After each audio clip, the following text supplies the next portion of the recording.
Hello, everyone. My name's Dahak, and I'm one of the tutors from Alpha One Coaching College. And today we're going to be going over the 2022 Selective High School Placement Test. We're going to be specifically focusing on the thinking skills aspect of the test for this video. So let's get started. We're going to start with question number 1, which gives us a puzzle piece shown below. It then asks us to understand the top view of the actual shape. In order to this question, the first thing that we're going to be doing is drawing out what we can see and where it's going to be fitting in from a top view. The first part of this is looking at this large L shape at the top of our puzzle piece. If we're going to be viewing this from a top angle, we should also see an L piece. So let's draw that down.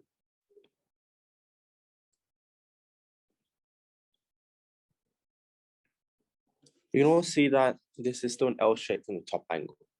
So if we look at the other aspects of the actual puzzle piece, you can see a smaller L shape down here that connects with a larger L shape. And if viewed from above, it should make sort of a square looking shape. So let's add that into our drawing so far as well. So this is what we have gotten so far. However, we should also notice that we missed this little middle part of the shape.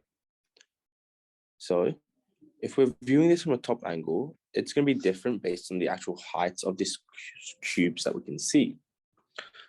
So we can see that the singular cube here, which I've just shaded in now, is more towards the center of the actual shape itself. It should also have a little bit of a gap around the actual cube itself. So if we're drawing this into our diagram so far, the cube should slot into that aspect there. So now, if we look at the answers, the answer that most looks like what we've just drawn out is D. So this would be the correct answer to the first question. So now moving on to our next question, we're going to have a look at question number 2. So question number 2 says the train journey from Jasper to Salumba stops at 4 stations along the way. Jennifer boarded the train at Jasper and got off at the second last station. So let's draw out all the information that we know so far. We know that the train starts at Jasper. There's then 1, 2, 3, 4 stops in between for our final station of Salumba. So our job now is to figure out which stop Jennifer stops at. We know that she gets off the second last stop. So this is going to be the 4th station from Jasper. So let's figure out where each station fits in. The first piece of information that we know is that the Cavalli station is located between Wadi and Gadapa. So we don't know if it's going to be located Wadi first, Cavalli second, then Gadapa, or if it's Gadapa first, Cavalli second, and Wadi. So it's important to first figure this out. This is going to be able to be done by looking at the third and second statements that have been given here. We are told that the train stops at Wadi before Anja. So that means Wadi is going to come before Anja will. We also know that the train stops at Anja before Gadapa. So we know that Anja is going to come before Gadapa. At the same point, we're also going to know that the Cavalli station is located between Wadi and Gadapa. So it's either going to be before Anja or after Anja, but it has to be before Gadapa and after Wadi. So whilst we may not be certain of the second and third stations, we should be certain of the first and fourth ones after Jasper and before Salumba. So let's write those down. The first station should simply have been Wadi, and then the 4th station here should simply be Gadapa. So we should be able to solve the question, and the station that Jennifer gets off at is simply going to be Gadapa. So now, if we move on to the next question, it tells us that taller adults tend to have larger feet.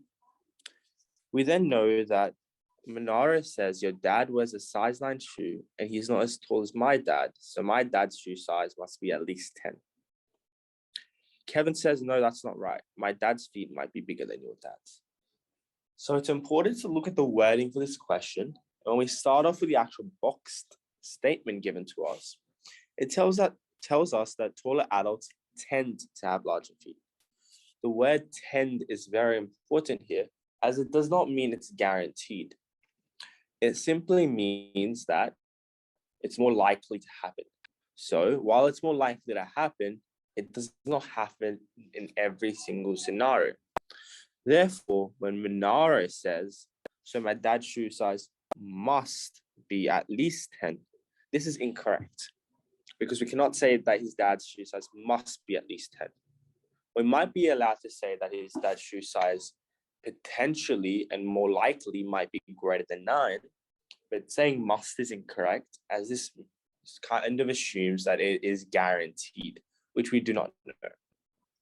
So we know Minara is going to be incorrect. And then if Kevin says that's not right, my dad's feet might be bigger than your dad's, this uses the word might, which says potentially. And that is potentially correct. Because of that, we can answer this question and say that out of the two of them, only Kevin is going to be correct in their reasoning. So again, just to quickly summarize this question before we move on, it's important to actually look at the wording the question uses, which we have done here. So now moving on to the next question, question number 4. Now we're going to have a look at question number 4. This question says that access to the meeting room for a secret club is only possible by answering 2 security questions. The questions are based on the following sentence. Only members will be allowed in. Each day, everyone is given a number, which is the starting position. When everyone arrives at the door, they're given 2 numbers and have to say the letters that appear in those positions if counting starts at that day's starting position. What this question is trying to tell us is that each day there's a new starting position in the given sentence, which is here. The starting position means that there's a letter. This letter is going to be very important to our clue. This is because every time we're given 2 more numbers, we're simply going to add it to this letter to come up with the 2 letters, which is our code. For example, the first person is given the letters 4 and 8, and they give us the letters E and O. This means that from our starting position, we've added 4 to get to E, and we've added 8 to get to O. So in our little sentence there, we're going to look for an E and an O, which are 4 letters apart. What we can find is this is going to be the E in our B and the O in our loud. So now if we count 4 backwards from our E, it goes 1, 2, 3, 4. It's going to go to the I in will. We'll count 8 backwards from O. 1, 2, 3, 4, 5, 6, 7, 8. And again, it will also go to our I in will. This means that the starting position for this day will be the I in will. So when the second person is given the letters or the numbers 3 and 10, in order to find out what number or what letter their code should be, we're going to count 3 and 10 from I. So if we start with I, we're going to count 3. So 1, 2, 3, we're going to get to B. And if we count 10, 1, 2, 3, 4, 5, 6, 7, 8, 9, 10, we're going to get to E, meaning the 2 numbers or letters that we get should be B and E, and the answer for this question should be C. So now moving on to question number 5. We are told a bird sanctuary has 4 parrots, Cliff, Echo, Muse, and Sky. Staff at the sanctuary are keeping track of the treats the parrots like to eat, and we get told that if the parrots like to eat apples, they're going to also eat carrots. If they eat carrots, it also eats melons. So we should be able to say if someone eats an apple, they eat a carrot, and they also eat a melon. However, we get told that no parrot that eats a carrot also eats a pea. So if you eat carrots, you don't eat peas. If we apply this to what we just written earlier in the initial part, where if you eat apples, you eat carrots, and you eat melons, we should be able to tell that any parrot that eats apples also will not eat peas. This is because all parrots that eat apples will also eat carrots, and if a parrot eats a carrot, it will not eat a pea. Therefore, logic follows that if a parrot eats an apple, it also does not eat a pea.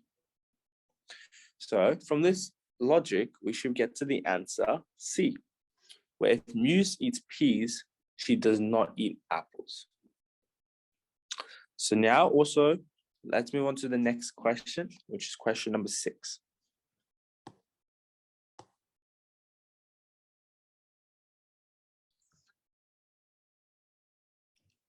Question 6 says that the principal of a school says PE classes should include non-competitive sports such as bushwalking and dance, and not just focus on competitive sports like football and tennis.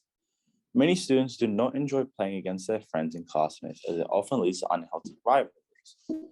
So we should all be able to understand from this question that the main point of the principle is that PE classes should include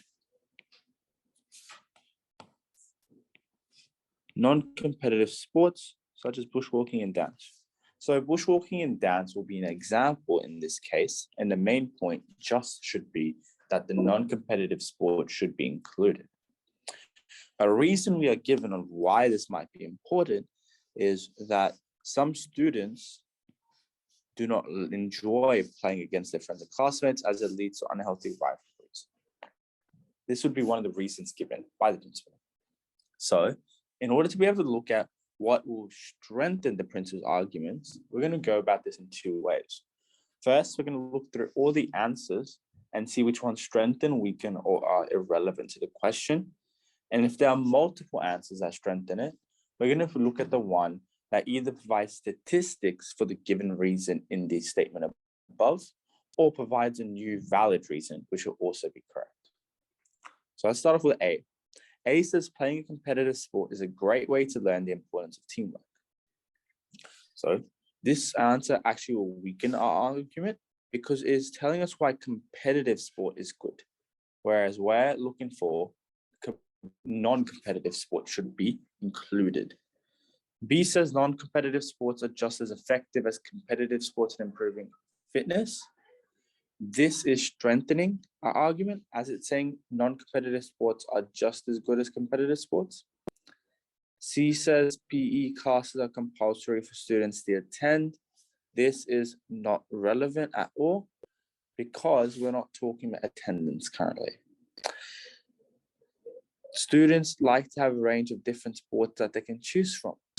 This will strengthen our argument. However, as it does not focus on whether it is competitive sports that we have a range of or non-competitive sports, it is a little unspecific. And because of that, it's not going to be the answer that we're going to choose. Because while it might strengthen a little bit, it is still a little irrelevant to the actual question itself.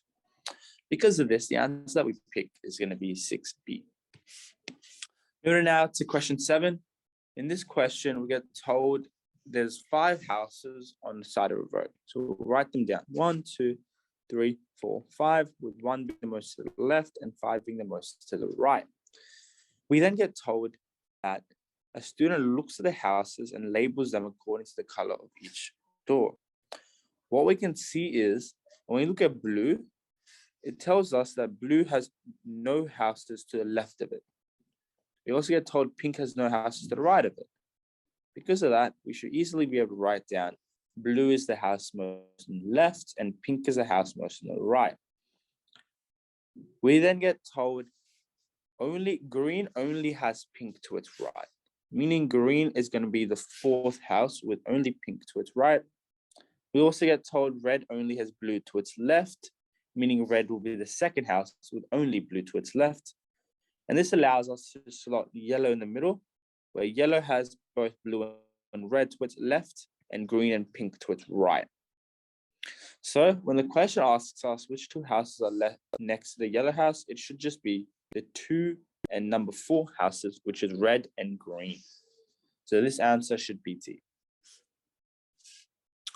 So now moving on to the next set of questions, I'm going to flick over to question number 8. We get told children at John's schools were asked to complete a questionnaire about their sleeping habits to find out if they were getting enough sleep. The survey found that people who read a lot of bedtime slept fewer hours on average per night than people who didn't. So we know that reading and sleep have some sort of relationship. where reading is going to result in lower sleep. We don't know the reason these two are linked, however. So we can't say that sleep causes less reading or sleep causes more reading, or in the reverse, where we could say reading causes less sleep, for example. Because of this, the statement that John says, this shows that reading at night does not help you to get to sleep, is going to be incorrect. This is mainly because we do not know what the relationship between reading and sleep is. Students could, for example, just be not able to go to sleep, and as a result, read to cure their boredom. There's multiple reasons why, and we do not currently know what the actual reason is. So what we're going to do is we're going to look through the answers and see which one of them points out the flaw in John's reasoning, which should just be that we don't know the relationship between reading and sleep, and it could be from another factor. So if we look at A, it says it could be that people are reading more because they're having trouble sleeping. This is going to be correct, as it's reworded what I've just said. If we look at B, it says it could be that people who do not read as much spend more time playing computer games. We can't say this is correct because computer games is going to be completely irrelevant to the question itself, and it's not going to be what we are talking about. C says it could be that some children are allowed to stay up late reading books. Again, this is irrelevant, as it does not matter if you're allowed to stay up late reading books. D says it could be that some books are more exciting to read than others. And again, this is irrelevant, as we're not talking about how exciting books are to read. Because of this, the answer that I'm going to pick is going to be A. Moving on now to question number 9. It says each card in a set of 15 cards has one of the 3 shapes on it: a triangle, a square, or a circle. Inside the shape, a number from 1 to 9 is written. No 2 cards are identical. The only number that appears in both a square and a circle is the number 7. So for question 9, we get told that each card in a set of 15 cards has one of the 3 shapes on it: a triangle, a square, or a circle. So if we write these 3 shapes out, you can see that we're going to have 3 different shapes. We're going to have 3 different columns for the numbers in each shape. Inside the shape, a number from 1 to 9 is written. No 2 cards are identical. The only number that appears in both a square and a circle is a 7. So that means a circle and a square both have 7s. However, the other numbers cannot be repeated between a circle and a square, and as no 2 cards are identical, this means that there's only certain limitations of circles and squares that we can have. As we only have numbers 1 to 9, we can only have these numbers fulfilling a circle and a square, and no other numbers can overlap between these 2 squares or these 2 shapes besides number 7. Because of this, there's a maximum of 9 more cards we can have for a circle and a square. This because, for example, our circle can have numbers 1 to 4, squares can have numbers 5 to 9. This can occur in any arrangement, and it's just simply to show the maximum of circle and square cards that we can have. If we add these up, the 1 repetition of 7, in addition to the other 9 unique cards that we can have, is going to add up to 9 plus 1, which simply goes to 10. As there's 15 cards in total, 15 minus 10 will give us 5 cards that cannot be a circle or a square. Because of this, these 5 cards must be triangles. So now, if we look at the answer options, we can see that when 9A says each shape must appear on 5 cards, this is incorrect. A circle or a square might only occur once, and the other cards might be repeats of triangles and circles or triangles and squares. B says there are at least 5 cards with triangles on them. This is going to be correct because we have just worked this out. C says there are at least 5 cards with squares on them. And D says there are at least 5 cards with circles on them. Again, for and circles, we cannot figure out how many of them there are. We only know there is a minimum of one of this card type. However, we're not sure what the maximum number is, if there are at least 5, because we know that the numbers 1 to 9, only number 7 is repeated between both a circle and a square. Because of this, there must be at least 5 card triangle on them. So the answer we pick is B. Moving on now to question number 10. We are told that Hermione and her friends each had 3 shots at a target. Zoe scores 8, Bobby missed 1 and scored 4, and Gabby scored 11. Our job is to figure out how many Hermione scored. So if we look at Bobby, we can see that Bobby has scored 2 shots in this second most outer ring. And if Bobby has scored 4, this means all points in the second most outer ring are going to be equal to 2. If we look at Zoe, we can see Zoe scores 1 in the second outer ring, 1 in the inner ring, and the 1 in the most outer ring. So if Zoe scores 8 in total, this means 8 minus 2 is equal to 6. And the 6 represents the most outer ring plus the most inner ring. If we look at Gabby, we can see that Gabby has scored 2 in the second most inner ring and 1 in the innermost ring, and has scored 11. As Gabby has scored 11, we know that this means the innermost ring will be an odd score or an odd number. This is because any number times 2 will become even. And since Gabby has scored 2 shots in the second most inner ring, in order to get to a score of 11, which is odd, the innermost ring must also be odd. If we look at Zoe, Zoe has a score of 1 on the outside. Because of this, Zoe's outside ring must also have an odd score. Because in order to get to an even number of 6 from an odd number, we must add another odd number to it. This means the innermost ring and the outermost ring are both going to be odd. So we need to figure out what 2 odd numbers add up to 6. We can see that this should be 3 plus 3 or 5 plus 1. However, as each ring is worth a different number of points, we can clearly figure out that the inside rings are 5 and the outside rings are 1. Now looking at Gabby, who scores a total of 11, we do 11 minus 5, which gives us 6. This means the 2 shots in the second most inner ring are equal to 6, meaning the second most inner ring should be 6 divided by 2, which is 3. So if we write out these scores, we can figure out what Hermione has scored, which is 1 point for the outermost ring, 2 points for the second most outer ring, and 3 points for the second innermost ring. Adding these up, this adds up to 6, which is answer option A. So now if we move on to question number 11, we're going to have a look at another statement. Here we get told that Jake and Robert are brothers. Their parents have told them they will not be able to go to the party tonight if they have not completed their homework. Natalie says Jake is coming to the party, but Robert is not, so Robert can't have completed his homework. Daniel says Jake must have completed his homework. Whose reasoning is correct?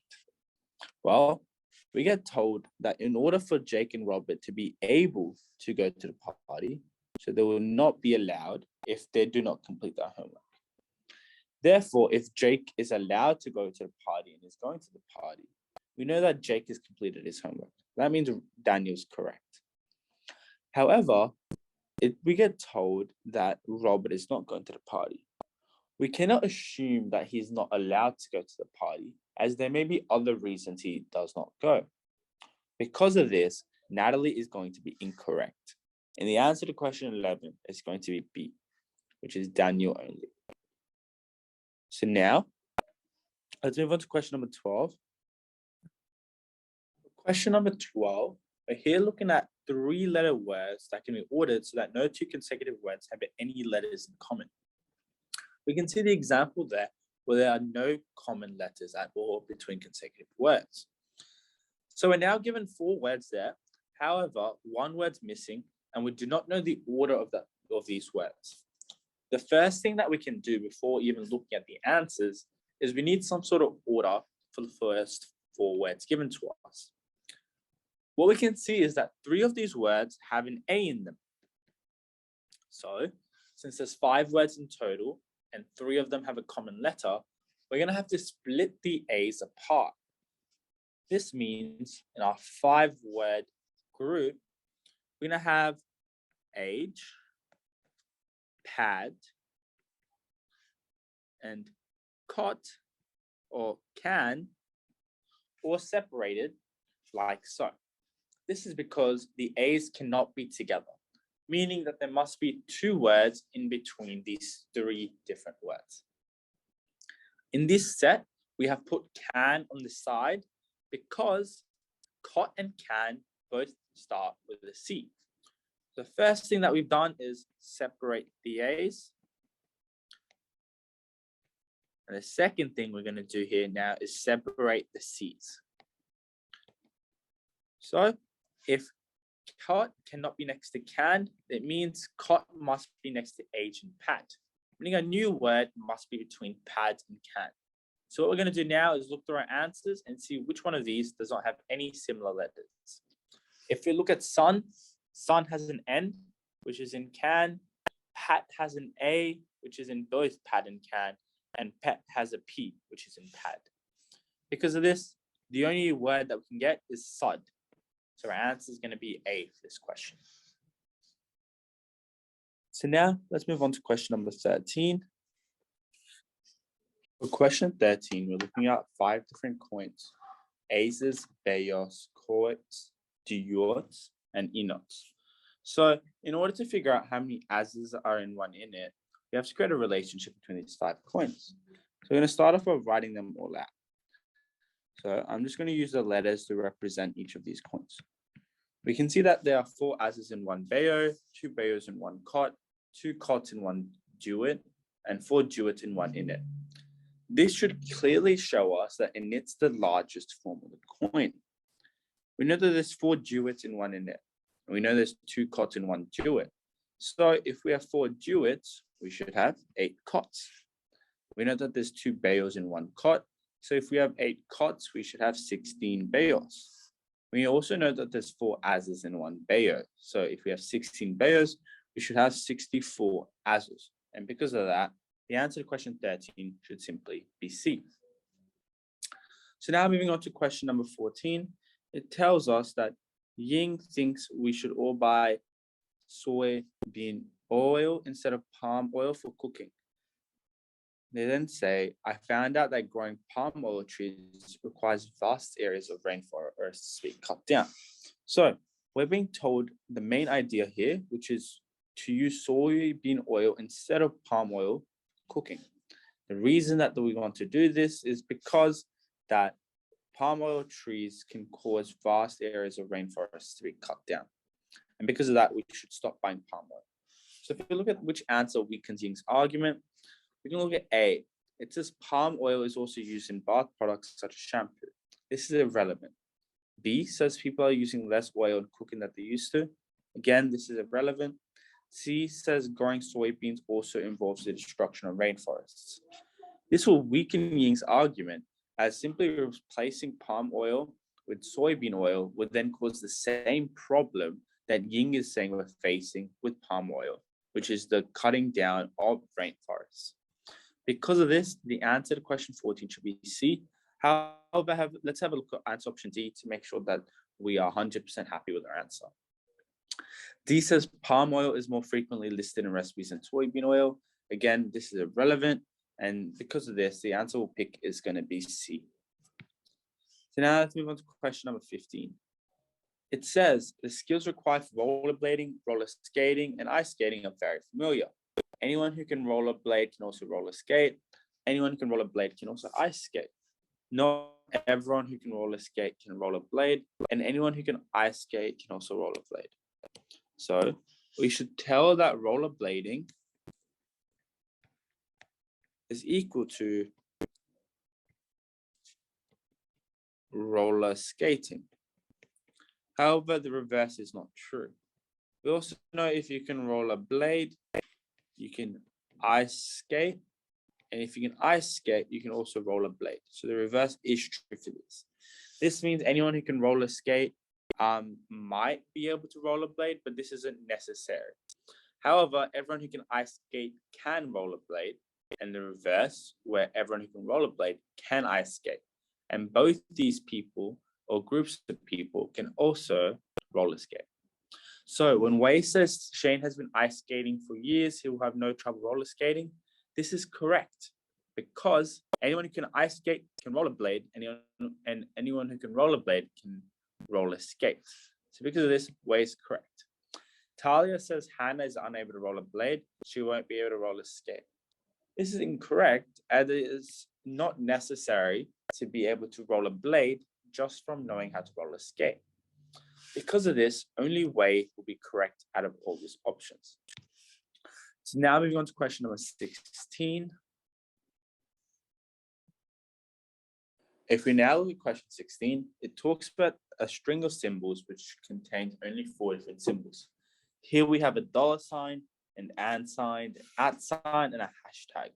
We are asked which is one of the only 4 symbols which can be added on the right-hand side of the string to ensure there's no repetition of 3 consecutive symbols along anywhere in the string.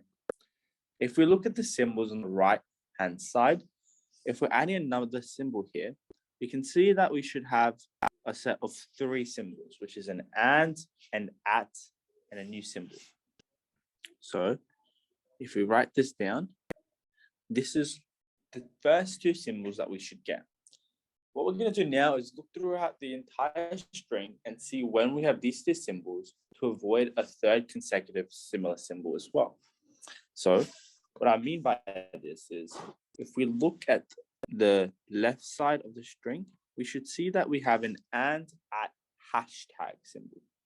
Because of this, we can't get a hashtag symbol here again, and therefore a hashtag can't be an answer. We then can look further ahead and we have an and at $sign, and because of that, we can't have a $sign here either. We then also have if we look further ahead, an and at.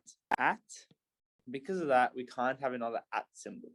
Due to this, the only symbol that we can have again is going to be an at sign, which is going to look like this. So the answer to this question should simply be B. Now moving on to question 17, which is our next question. It says Sarah wants to persuade her cousin Rhiannon to come to the school play. Her only chance of persuading her, is if Sarah's brother Sam is playing in the school play or school band. The problem is it is very hard to get accepted into the band since the standard is very high. Even some very talented musicians have been turned away. You need to really impress the music teacher. So you need to impress the music teacher to stand a chance. Sam does not practice hard enough to get into that kind of level. So if the above information is correct, which of the following is not possible? We're going to start off looking at A. A says Sam impresses the music teacher at the audition, but is not invited to join the play. We know that this is possible because the second last sentence tells us you need to really impress the music teacher at audition to stand a chance. So stand a chance means have a possibility of getting in. If we don't have a possibility of getting in, or if we have a possibility of getting in, it does not guarantee that we will be in. Because of this, there's a chance that you might not be invited to join, even if you impress the teacher. Looking at B, it says Sam practices hard but does not impress the music teacher at audition. Again, we get told that the standard is very high and that some very talented musicians have been turned away. We do not know what Sam needs to do in order to impress the music teacher. And because of that, this is going to be correct, as we have not been told anything to suggest the opposite of this. If we look at D, Sam is accepted into the band, where Rhiannon does not come to the show. This is correct, as the second sentence of the text tells us that only chance of persuading. So again, we get told is only chance. This means it's a possibility and not a guarantee. Because of this, it is still possible for Sam to be accepted, but Rhiannon does not come to the show. So if we look at C now, C says Sam does not impress the music teacher at audition, but Rhiannon comes to the show. This is going to be incorrect. As we know, in order to get into the band, Sam needs to impress the teacher. And in order for Rhiannon to come, Sam needs to be in the band. Because of this, the answer that we're going to pick here is going to be C. On now to question number 18. We get told that scrub jays are a species of bird that will bury some of the nuts they collect in order to save some food for later. Scientists studying the species made an interesting discovery. Some scrub jays move nuts they bury if they see other scrub jays watching them bury the nuts the first time. It is only those scrub jays who have previously stolen nuts from other scrub jays that move their nuts. So if Logan says that means a scrub jay must be able to predict which other scrub jays will steal its nuts, this is incorrect because it does not say anything about predicting which other scrub jays will steal its nuts. All it says is that some of them will move it if they see other birds watching them bury it. Kimberly says if a scrub jay moves a nut it has buried, you can be sure it has had its nut stolen before. This is incorrect because we do not know the reasons a scrub jay may bury its nuts or may move its nuts. We only know that if it sees another bird watch it bury it and then moves it, that it will 100% have stolen nuts before. However, there may be other reasons for moving the nuts that we have not been told of. Because of that, Kimberly will also be wrong. As a result of this, if we look at the answer, neither Logan or Kimberly will be correct, and we're going to pick for answer D here. Moving on now to question number 19. For question 19, we get told that there is a game slot where we have tokens worth 2, 5, and 10 points. We now have 3 piles of this token, and what we're going to do is we're going to try and add these piles together so that there has a combined total of 2 piles of 96. We're then going to use this 96 of 2 piles to figure out what the total pile of our third pile is. So if we think about this, if we have to add 2 of these 3 piles, we need to add the 2 and the 5 token. So it's going to be 2 plus 5 tokens. We can add the 2 and the 10 token, or we can add the 5 and the 10 token. So if we add 2 and 5, this will give us 7. If we add 2 and 10, this will give us 12. And if we add 5 and 10, this will give us 15. So if we think about it, if we have 1 token in each pile, my 2 and 5 pile will give me 7, my 2 and 10 pile will give me 12, and my 5 and 10 pile will give me 15. If I have 2 tokens in each pile, my 2 and 5 pile will give me 14, my 2 and 10 pile will give me 24, my 5 and 10 pile will give me 30.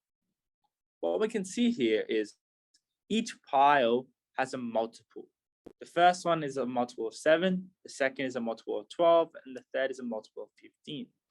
If we're trying to add it up to 96, we have to see which multiple actually goes into 96. And this is going to be the pile of 12. Only 12 out of these 3 options is actually able to go into 96. As a result of this, we know that the addition of these 2 piles is going to be of the 2 and 10 pile. What we do now is we want to see how many tokens we actually have in each pile. So we're going to do 96 divided by 12, which gives us 8. This means that in our 2 token pile, there's 8 tokens. In our 5 point pile, there's 8 tokens. And in our 10 point pile, we have 8 tokens. So if we want to know the total of the other pile is going to be our 5 point pile. And if there's 8 of them, we do 8 times 5, which gives us 40 points. As a result, the answer to this question is going to be B. So now moving on to question number 20, we are told that space exploration is a waste of time. When governments spend money on sending people into space, there is less to spend on helping people in need and on improving services for everyone. Scientists say that when they do experiments in space, they learn more about the universe, but their work would be more useful if it made life better here on Earth. Which of these statements is true most weakens the above argument? So, if we look at A for this question, we can see that government worldwide are increasing levels of education spending. This is going to be not exactly relevant in this case, as because this money which is spent on education may be caused by reduced spending from somewhere else. So whilst it does say that we are spending more money on improving services for everyone, we do not know where this money is coming from, and it may be causing a reduced service in a different area. B says work by space scientists on aviation has increased the safety of flying. We know that this weakens the argument, as it talks about how space scientists are helping life on Earth itself. C says the 1969 moon landing cost over $280 billion. This will strengthen the point as it talks about the expenses used in these kinds of experiments. D says the experiments on plants in space have shown how we can grow them on other planets. This is irrelevant as we are talking about how to make life better here on Earth, not other planets. Because of this, the answer that we pick is going to be 20B. Moving on now to question 21.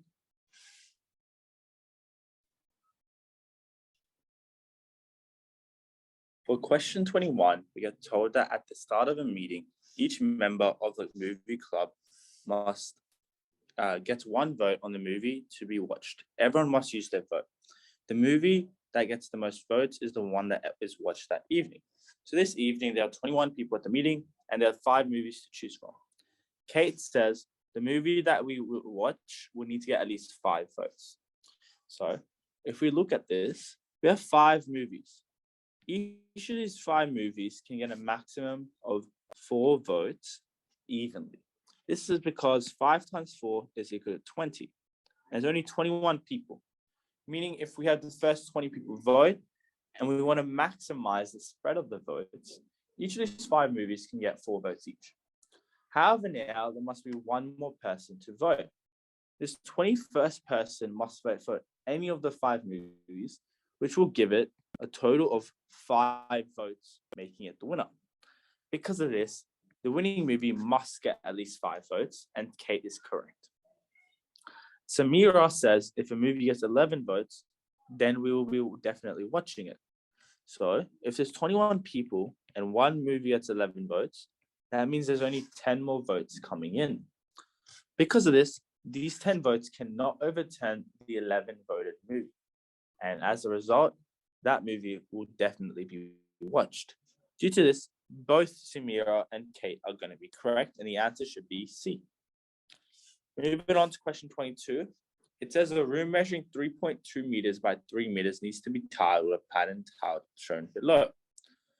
What we can see when it comes to this tile is if this tile is going to be 0.25 meters and it's going to be a square, it's going to fit perfectly into the 3-meter side of the room. However, the 3.2 meter side is where the last line of the tile will need to be cut. This is because 0.25 does not go into 3.2 meters.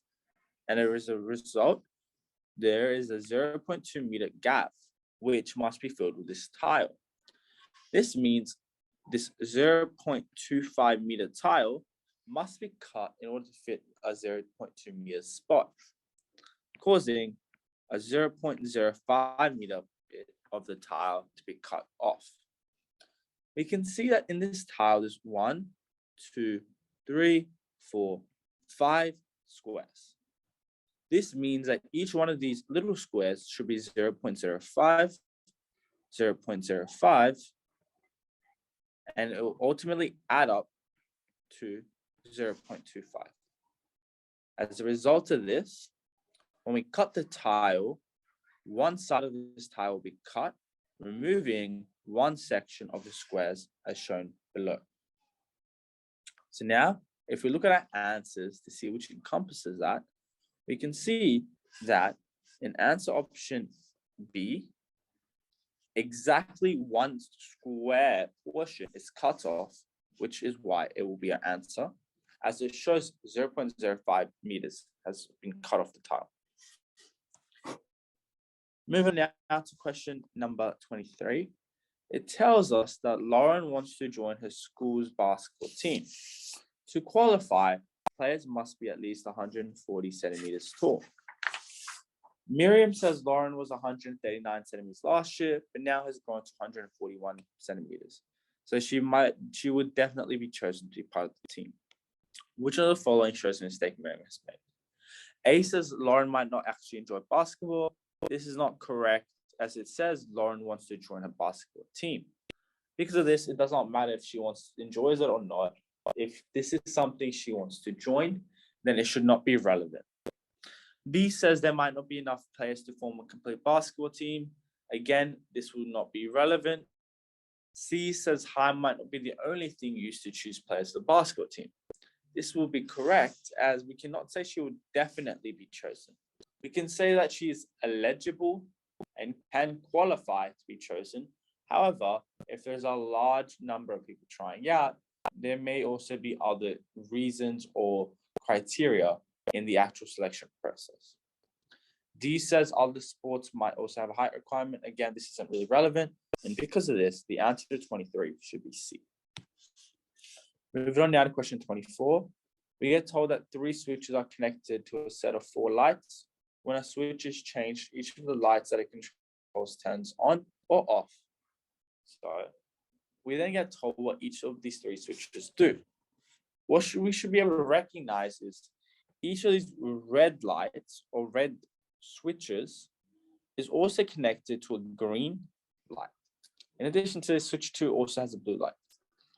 This means that in order to be able to have a red light on, we must also have at least a green light on.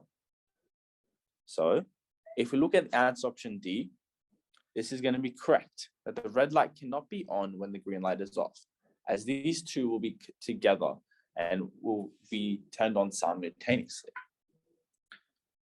Due to this, the answer option is D. Moving on now, let's have a look at A. It says it is not possible to have all 4 lights on. This is not correct, as it might be possible if we have switch 1 and switch 3 on together. B says the blue light cannot be on when the yellow light is on. This is false, as if we look at switch 3, both the blue and yellow light is controlled by the one switch. C says the green light cannot be on when the blue light is on. This is also, again, incorrect, as there's nothing that tells us that this is not possible. Because of this, the answer option should be D. Now for question 25. Here we get told we have 4 cards where each card has a letter on each side of the card. Because of this, these cards can be flipped over to form a new word. However, it will also mean that when we're looking for which one of those answer options can actually be made using the words, we can't pick one which uses 2 letters on the same card. Because of this, it's important for us to figure out which card has which letters in the actual words. So in order to do this, if we look at the words coat and boat, we should clearly see that these 2 words only have one difference. This is the C and B. So you can clearly see that the C and B are going to be opposite letters to each other. This is because no letter appears twice on each card. So if we see the letters OAT on both cards, we know that this means that the card has not been flipped. So B and C are going to be opposite each other. If we now look at boat and sock, we can see that these both have the letter O's in them. We also can see the letter B and C, and as we have just discovered that B is a C card flipped over, we can cross these 2 out as well. Here we know that the A and T have been flipped to become an S and a K. However, we do not know which card has been flipped to form which letter. If we now look at the words coat and lack, we can see that these both have the letter A still in them. And we can also see that the letter C is also repeated. Because of this, we can say that the letters OT have been flipped to make it L and K. So one thing we should notice in both these little equations that we have written is the letter T has been flipped over in both cases, and the letter K has been formed in both cases. This means T is opposite K. From here, we can work out A is opposite S, and O is opposite L. And B was opposite C earlier, each of those four letters will represent. So, as B be opposite C, this means we cannot repeat B and C in any of those words, meaning we can cross out the answer option C as it is no longer possible. Again, as we now know A cannot be opposite S, our words cannot have both A and S in them, and as a result, we can cross out the letters that, as it is not possible. Same with O and L. As we know, O and L cannot be opposite each other. We can cross out words where O and L are both in it, and blot can be crossed out. Because of this, the only answer option that is possible will be D, which is cost. Moving on now to question 26. We have talked about a school excursion to watch a musical at the theatre is scheduled to take place next month. However, it will be cancelled if fewer than 20 students sign up for it. On top of that, even if 20 students or more sign up, there must be enough teachers to accompany them. So we get told two rules straight out of the bat, which is 20 students must sign up and there must be enough teachers to accompany them. So this means that the school policy, which says that at least one teacher must look after 10 students, must have at least 2 teachers minimum for the minimum 20 students and additional teachers if there are additional students later on. So when Rohan says, as long as 2 teachers are available to accompany the students, the school excursion can go ahead. This is going to be wrong, as because if we have, for example, 30 students, we're going to need 3 teachers for these 30 students.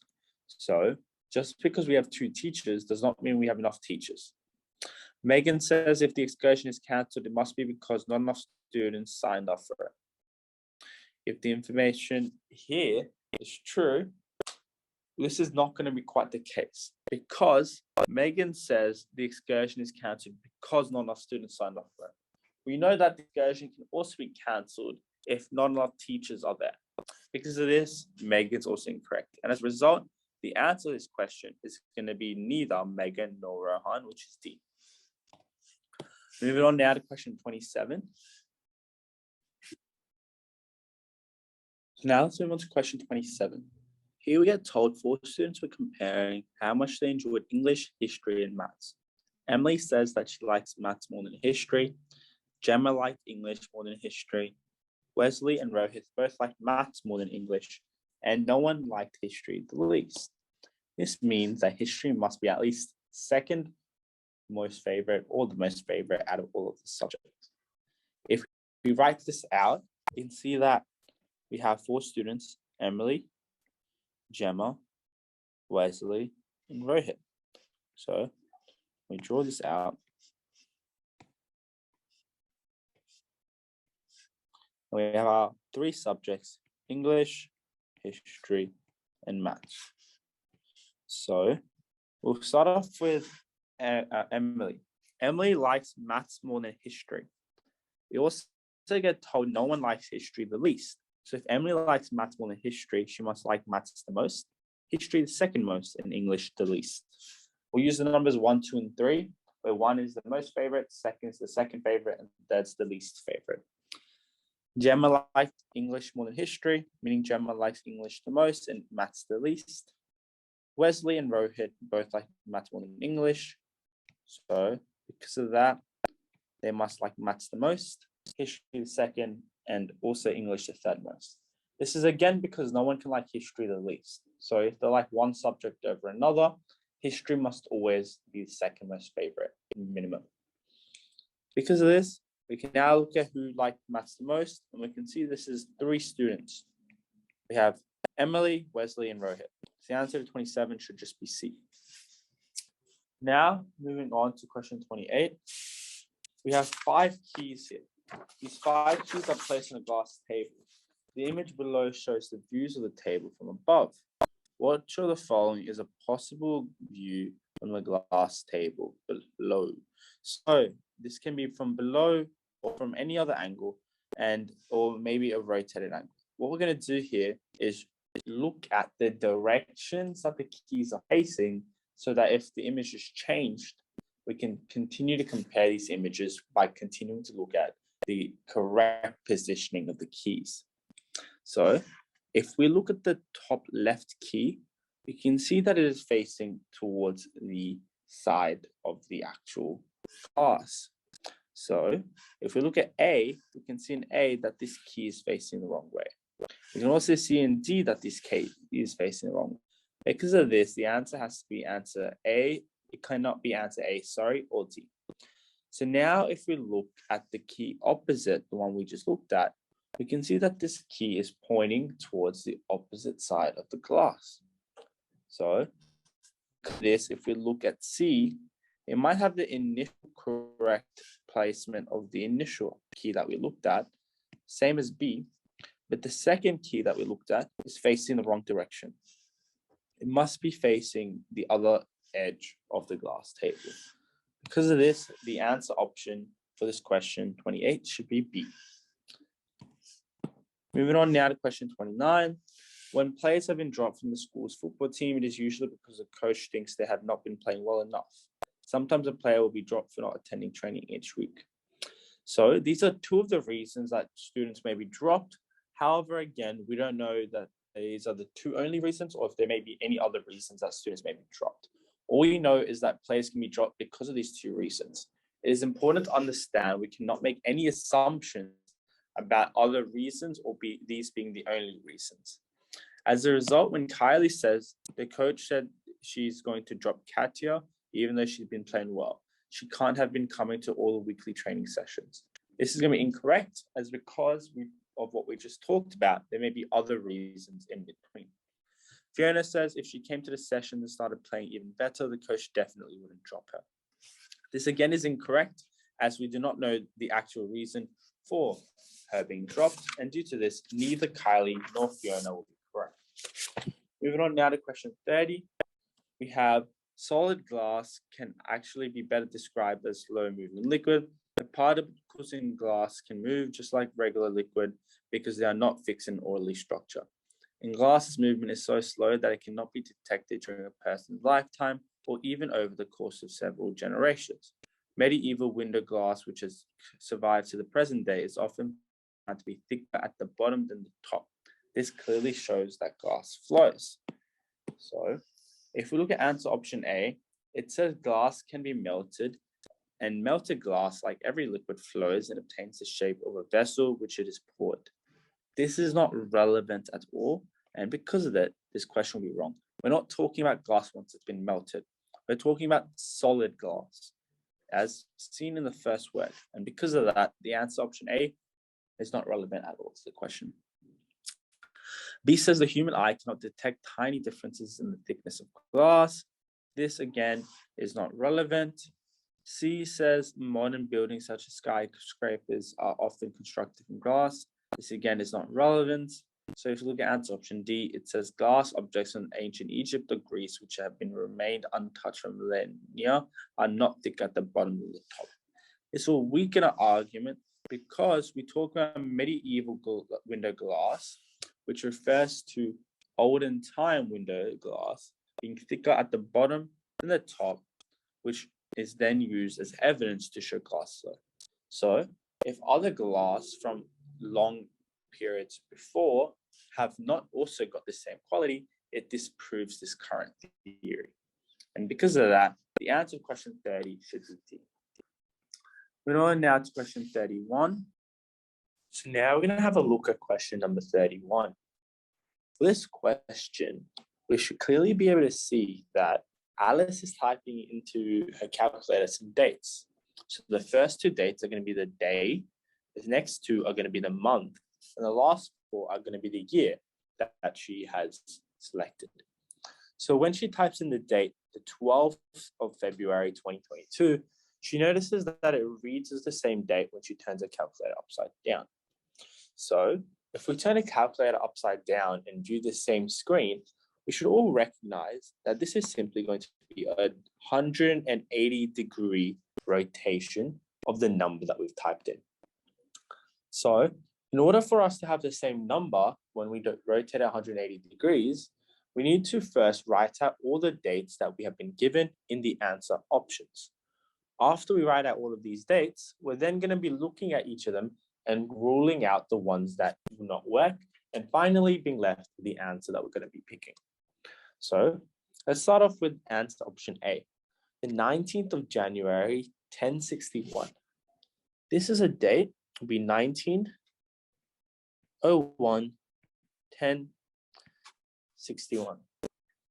This answer, as you can see, has ones and zeros, which are symmetrical along the actual date, and a 6 and a 9, which potentially will be able to be rotated to produce the same response or result when we turn a calculator upside down. So when we look at this date already, we can already kind of see that this might be our answer. But first, before we pick it, let's have a look at all of the other options. So now we have the 26th of November, 1992. We have 26 of the 11 of 1992. 1992. For this date, we should be able to recognize that on the right side, we're going to have 2 9s, whereas on the left side, we're only going to have 1 6. The next number is going to be a 1. So whilst when we rotate a 6 90 degrees, if we can produce a 9, or when we rotate a 6 180 degrees, instead, it will produce a 9, we can see that this 1 that I've underlined or put an arrow to, and this 9 where I've put an arrow to here, will be different when we rotate the actual date along a calculator. For this reason, this is going to be an incorrect answer. So I'll write out the actual rotation so you guys can better understand what I'm saying here. When we have a 9 and we rotate at 180 degrees, the response we should get is a 6. Same thing if we start off with a 6 and we rotate at 180 degrees, it should produce as an answer a 9. Similarly, you guys should be able to see when we have 1 and we rotate 180 degrees, we should still be left with a 1. If we have a 0, we rotate this 180 degrees.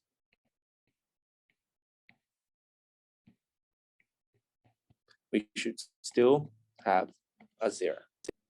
For that reason, when we have this 9 and this 1, as we cannot rotate these two numbers, this is an incorrect answer. So we can cross out B. Now we're going to have a look at C. It says the 20th of February, 2020. As our last number is a 0 and our first number is a 2, we should be able to recognize that this already is an incorrect answer. As when we rotate this 180 degrees, our new first number is going to become 1. So for this reason, we're going to cross out answer option C as well. Moving on now to answer option D, we have the 8th of March, 3080. So as our first number is a 0, when we rotate it, we're going to be left with a 0 again. So this should be okay. Our next two numbers are 8s. When we rotate this, this should be okay as well. Next number is a 0. This should also be okay. However, the middle two numbers are going to be a 3. We should be able to recognize when we rotate at 380 degrees, the result we get is not the same. And this will be looking different. It will produce an E-looking shape or letter. For that reason, D is wrong as well. And the answer option we are left with should be A. So now, let's move on to question 32. Question 32 tells us that 6 friends are standing in a circle in the playground facing inwards. Grace is standing to the left of Catherine and is opposite Willow. Max is facing Carrie and is standing next to Catherine. Liam is in between Willow and Carrie. They've been playing a game in which they throw a beanbag to one another in a specific pattern. So firstly, someone throws the beanbag to the person opposite. They then hand it to their friend to their left. The first round, after 3 repetitions of this pattern, Willow is holding the beanbag. So in order to do this question, the first step in order to approach it would be figuring out the positions of all the friends in the circle. After this, we will be working backwards from when Willow ends up with the pattern or the beanbag and do 3 reverse rotations to see where we started. So I'm going to write out numbers which represent 2 people facing each other. So for example, 1 and 2 will face each other, 3 and 4 will face each other, and 5 and 6 will face each other in this circle. I'm going to allocate number 1 or number 2 to be Grace. So if number 2 is Grace, we get told that Grace is on the left of Catherine, meaning number 6 is Grace. Number 6 is Catherine. And we know that Grace is opposite Willow. So number 1 will be Willow. We know Max is facing Carrie and standing next to Catherine. So Max must be number 3, which is the only left spot next to Catherine. And as Max is facing Carrie, Carrie will be number 4. We then get told Liam is in between Willow and Carrie, meaning Liam will be number 5. So now what we're going to do that we figured out the actual positions for these individuals is we're going to work backwards to figure out how the pattern has gone. So we know that the pattern occurs when we throw a beanbag to the person opposite and then they hand it to the person on their left. So the reverse of this will be hand it to the person to our right before then passing it to the person opposite. And we're going to do this 3 times, as we've been told there's been 3 repetitions of this in the question. So if Willow ends up with this, we're then going to go to the Willow's right, which is going to be to Liam. We're then going to go opposite Liam to Catherine. We're now going to go to Catherine's right, which is Max. Then go opposite Max, which is Carrie. And then to Carrie's right, which is going to be Grace. And then opposite Grace, which is going to be Willow. And as a result, we're going to be back at Willow, and that's going to be our answer for 32. So the answer here should be C. Moving on now to question 33. We know that Matt and Yash play chess together every day at lunch. They are around the same skill level, and they have each won half of their matches they've played against each other. So if we can see that the probability of each of them winning is around 50%. This means that if we relate it to something similar, such as flipping a coin, where we have heads and tails, and the chance of each of them is around 50%.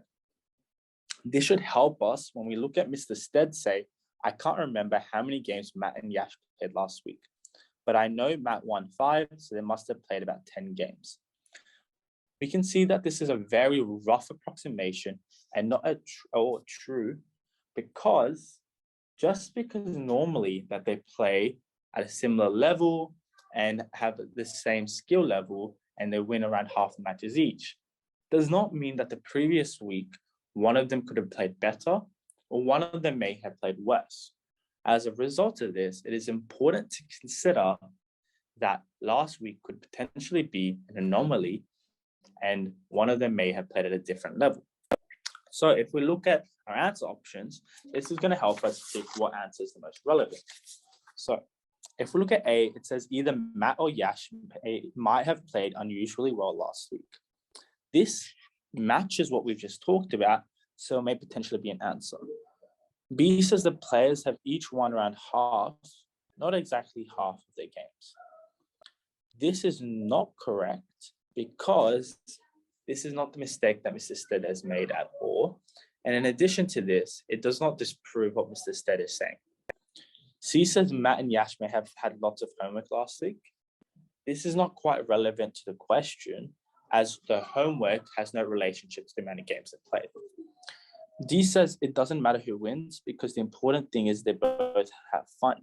Again, similarly to C, this isn't relevant because the amount of fun that they have does not change the amount of games that they've played.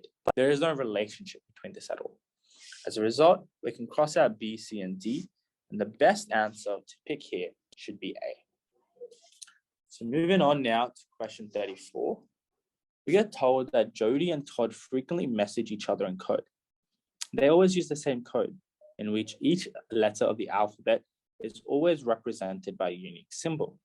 For example, Jody is $, exclamation mark, @ and Todd is an upside down V exclamation mark, at, and at. So if we write down this information, you're going to see JODY, and we're going to know what these letters represent in symbol signs. And we can see Todd, and we should simply be able to recognize each of these letters just represents a different symbol. So now when we look at the given symbols for the favorite season, we should see a few different things about this. First of all, we need to know how many symbols there actually are to see what the size or how many letters the word should be. We can recognize that this is 1, 2, 3, 4, 5, 6 symbols. As a result, our word should also be 6 letters. All of the seasons that we have been given are going to be 6 letters, and as a result, this is not going to quite help us. The second thing we should see is there is no repeated symbols. As there is no repeated symbols, we cannot have summer because summer has 2 M's in it. And if it has 2 M's in it, we should have 2 of the same symbol consecutively in the middle of the code. The next step is recognizing that we already know what T is. Both winter and autumn have a T in it. And we know that T should be an upside down V. However, as our new code does not have any upside down V's, we should recognize that both autumn and winter are not possible answers as they do not have the letter T code in it. Due to this process of elimination, the only answer that we're left with should be A. And A will be our answer for this. Moving on now to question 35. It says, the code to open a door in a computer game is a sequence of 4 pictures in a row. You have found the following clues about the code. 1, the bell is next to the book. 2, the apple is somewhere between the bell and the cat. And 3, the book is somewhere to the right of the cat. So we get told you have to choose 1 of 4 possible questions to ask. When the question has been answered, you must deduce the code. Which of the following questions would you ask or allow you to deduce the code? So what we're going to do first is figure out which one of those actual clues are helpful to us. And from there, what else we need to know in order to finish the question. We start off by knowing that the bell is next to the book. This means that the bell and the book can be considered together and cannot be separated by any other clue or any other picture. We then know that the apple is between the bell and the cat. However, there's 2 ways this can be arranged. We can have the bell first, the apple then, and then the cat. Or we can have the cat first, the apple then, and then the bell. In addition to this, as we know that the book and the bell will be together, there may be 2 different iterations of our possible code. We still will not be sure where our book and bell is, however. The third clue then tells us that the book is somewhere to the right of the cat. If the book is to the right of the cat, we know that the bell will also be to the right of the cat, as the bell and the book are together. Additionally, as the apple is between the cat and the bell and the book, we know that the second iteration will be the one that is possible out of these 2.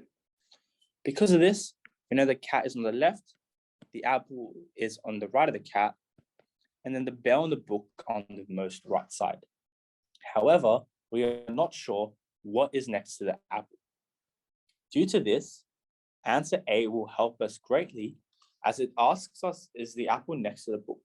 This will allow us to solve the question, as due to this, it allows us to finish the code. So that is the answer we're going to pick here.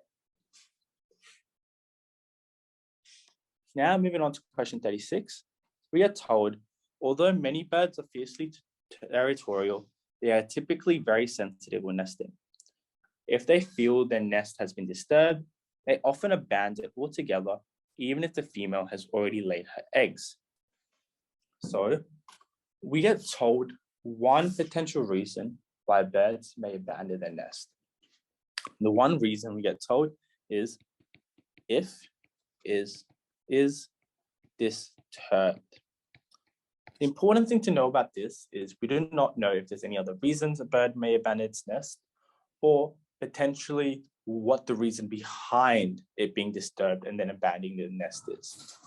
We only get informed that a bird may leave its nest or abandon its nest if it is disturbed. Due to this, when we look at what Lorenzo says, my dad accidentally disturbed the nest when he was cleaning the roof.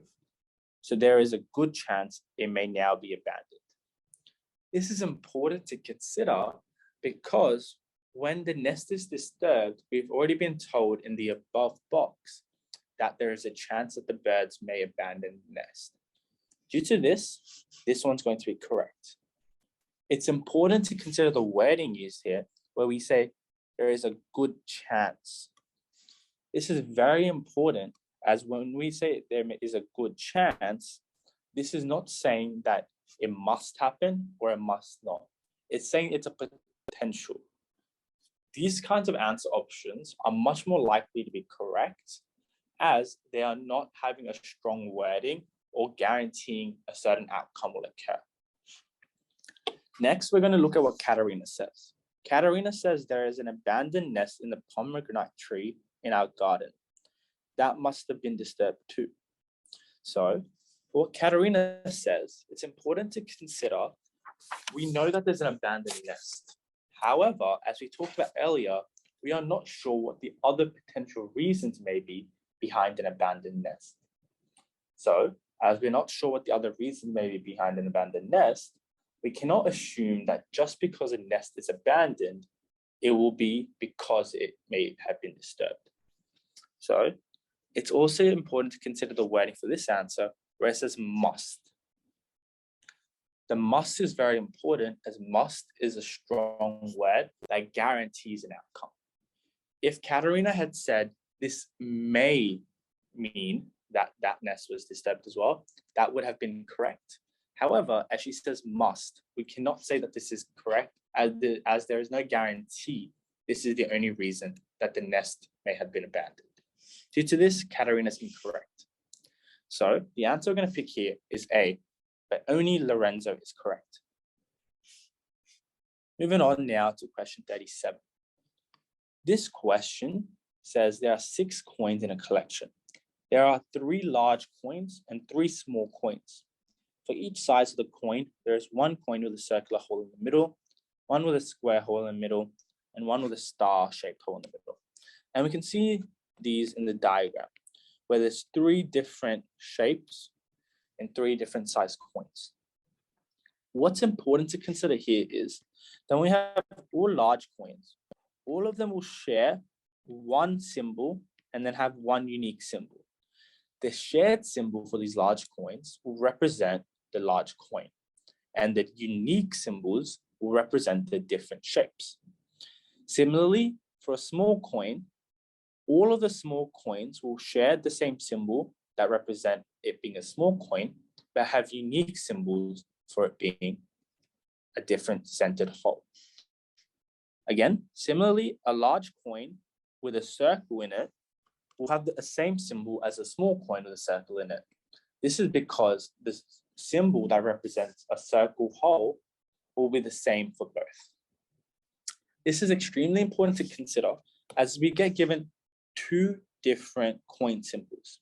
One's a large coin with a circular hole, and this is represented as such. So when we look at our third box, we can see that this third box has no similarities with our large coin. This means that the new coin that we have will not be a large coin. This is because if the new coin was a large coin, it should at least have 1 matching symbol, which would represent that they are both large coins. Due to this, we now know that our new coin will be a small coin. And we also know that it cannot be a circular hole, as it does not have any circular hole matching symbols. Now, if we look at the box with a small coin with our square symbol, we know that it's going to have a matching house symbol on it and a triangle. We can see this has 1 matching symbol. This 1 matching symbol should represent an identical hole punch center or an identical sized coin. as we already know, a coin should be a small coin, this house symbol should represent a small coin. This then means that the diamond we have for our new coin will represent the hole that is in the center of it. Because of that, we also know that it cannot be a square hole or a circular hole. This means that this must be the star hole. So we've worked out a few of the actual different symbols here. So we should know that the house represents a small coin. We know that the triangle represents a square hole. And we also know that the diamond represents a star. Because of this, we should be able to figure out what the answer is, which is D. Our diamond and our house symbol should represent the small coin with a star-shaped hole. So now let's move on to our next question, which is question number 38. In question number 38, we get told that in an athletics competition, there are 4 heats and every participant runs in the 2 of the heats. The finalists are all of the participants who finish in the top 2 in at least one of the heats. Chloe says Tim was faster than Leon in the first heat, so if Leon qualifies for the final, so will Tim. Which of the following shows the mistake that Chloe has made? It's important to consider that everyone is able to participate in 2 heats. So there's heat 1 and heat 2 for every individual. We know that Tim was faster than Leon in the first heat. So we'll write Tim was greater than Leon in the first heat. However, it's important to consider that Tim may have come 3rd and Leon may have come 4th in the first heat. This would mean that neither of them are able to make it into the finals. Then it's important to consider in the next heat, Leon may not have performed against Tim, or Leon may have performed against Tim and have beaten him and come 2nd or 1st in order to make the finals, whereas Tim did not. So there's 2 different reasons that this question will prove that what Chloe is saying is wrong. The first is Leon raced against Tim and beat him in a new heat, or Leon did not race against Tim. So regardless of whether Leon raced against Tim or did not race against Tim, there's 2 different possibilities. However, both these possibilities narrow down to the same solution, which is Leon must come 1st or 2nd in order to finish in the finals, or in order to be able to do the finals. As a result of this, let's look at our following answers and see which of them can be the mistake that we've made here. So A says, Tim may not run as fast in his other heat.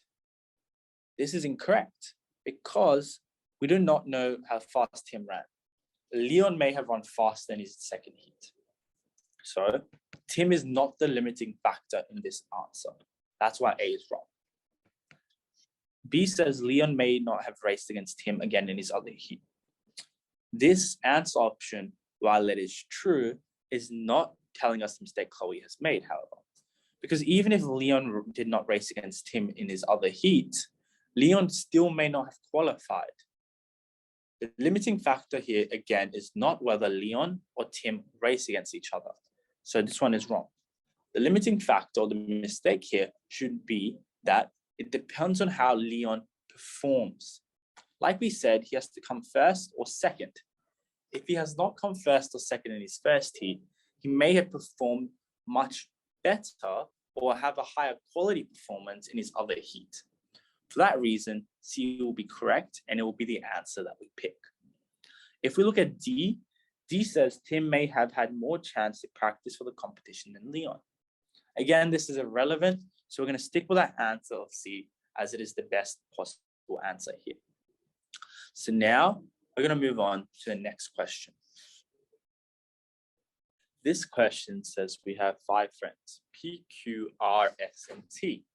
They all have either blue eyes or brown eyes, and each enjoy 2 of the following activities.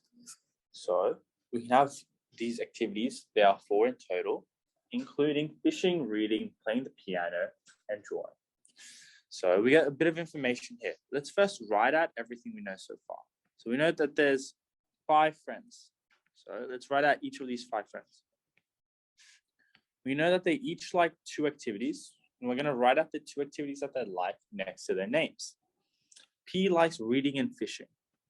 So R plus F for P. Q likes piano and fishing. So P plus F. S likes drawing. And everyone likes fishing except one person with blue eyes, and everyone with brown eyes likes reading. So we do not have any information for S and T so far. However, if we look at the question, it says everyone with brown eyes likes reading.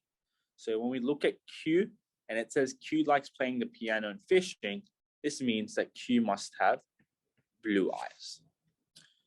When we look at P, it says P likes reading, and we get told that everyone with brown eyes likes reading. However, we do not get told if the reverse is true here. So we do not know if someone likes reading, if it means that they have brown eyes. As a result, we're not quite sure what P has color eye-wise just yet. So we're going to move on now to look at what S has. So S is going to have liked drawing so far. That's all we know. That means S likes one more activity. This activity can be 3 possible things. The first one can be reading. The second one can be piano. The third one can be fishing. The first 2, if S likes reading or piano, we know that S must have blue eyes. This is because everyone likes fishing except one person with blue eyes.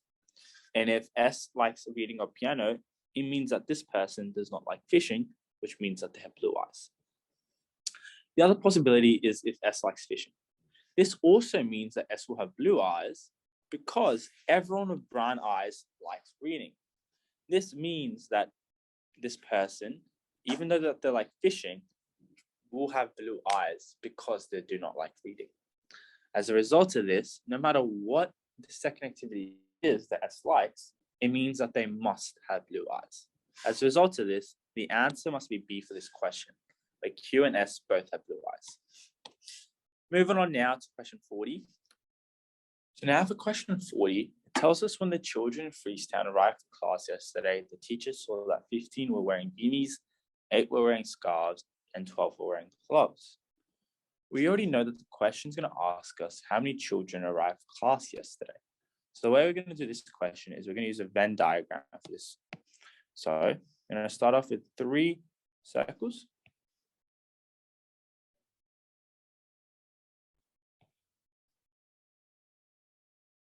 Now we're going to label each circle. We're going to have beanies, scarves, and gloves.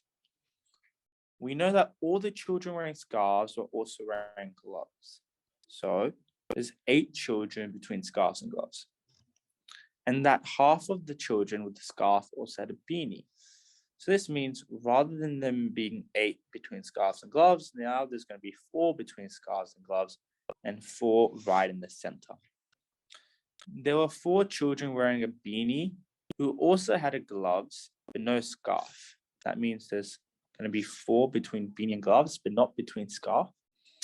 And then we also get told that there's 2 children with neither. So there's going to be 2 children outside of this Venn diagram. What we're going to do now is we're going to work out all of the rest. We know that there's 8 scarves in total. So we already have 8 scarves in our Venn diagram. So the rest of the scarves should be 0. We know that there's only 12 gloves. And since we already have 12 gloves, you can have no more gloves. For beanies, we know that there's 15. So if we have 8 beanies already and 15 in total, we can do 8 minus 7, or sorry, 15 minus 7, which should give us 8.